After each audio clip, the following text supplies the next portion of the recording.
3 4 5 6 7 8 9 10।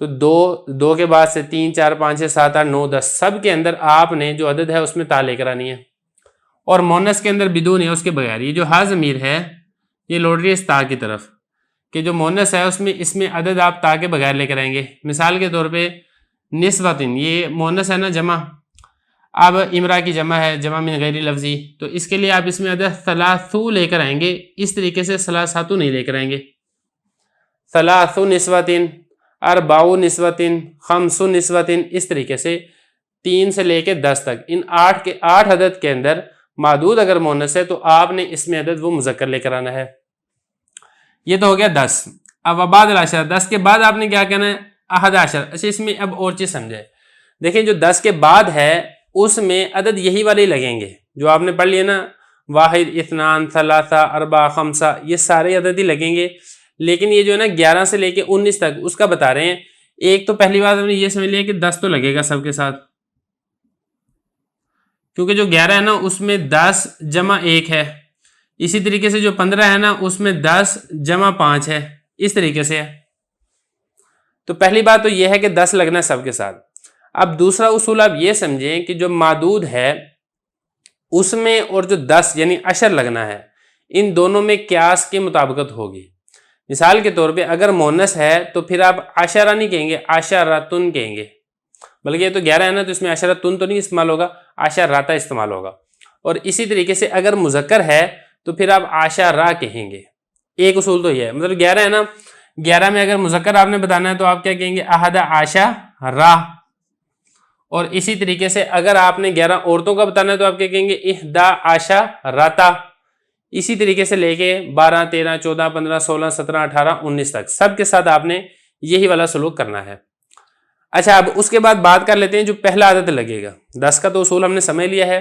اب جو اس کے شروع میں لگے گا، 1 لگے گا، 2 لگے گا، 3 لگے گا، 4 لگے گا، 5 لگے گا، اس کے بارے میں کیا اصول ہے؟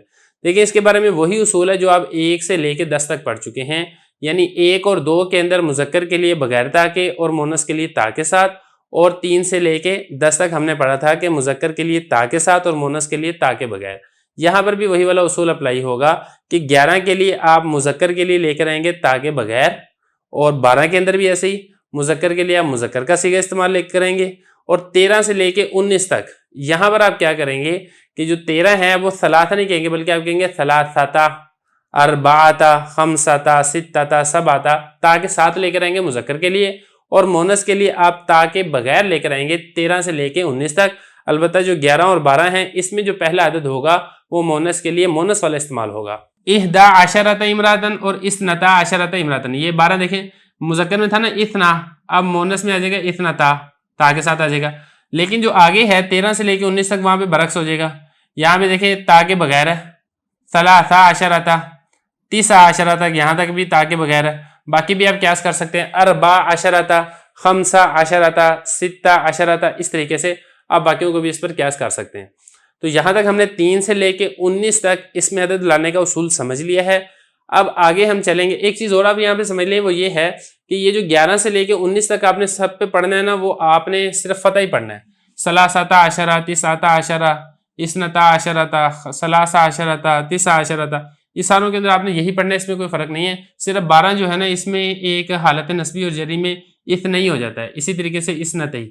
باقی ساروں میں جو دونوں جز ہیں وہ مبنی پر فتح ہوتے ہیں. یہ والی ایک بات ہے. تو اب جو اگلا سبق ہے اس میں ہم انشاءاللہ جو 20 سے لے کے آگے جو عدد ہیں وہ ہم پڑھیں گے. بسم اللہ الرحمن الرحیم. ہدایت النحو کا 8واں باب ہے، خاتمہ فی الاسم، سبق نمبر 4 میں خوش آمدید. آج کے سبق کے اندر ہم 20 سے لے کے 99 تک اسم عدد کے بارے میں پڑھیں گے. عبارت دیکھ لیں، ترجمہ کرتے ہیں اور آخر میں اس کی تشریح کرتے ہیں. وبعد ذلك تقول 20 رجلا و20 امرأة بلا فرق بین المذکر والمؤنث الى 90 رجلا و امرأة. 21 رجلا و21 امرأة و22 رجلا و22 امرأة. و23 رجلا و23 امرأة الى 99 رجلا و99 امرأة. عبارت ہوگی ہے، ترجمہ دیکھ لیں پھر تشریح کرتے ہیں. حضرت فرما رہے ہیں کہ اس کے بعد تو کہے گا 20 مرد اور 20 عورتیں بغیر فرق کیے مذکر اور مؤنث کے درمیان، 90 مرد اور 90 عورتیں. اور اس کے بعد کیا ہوگا؟ 21 مرد اور 21 عورتیں اور 22 مرد اور 22 عورتیں،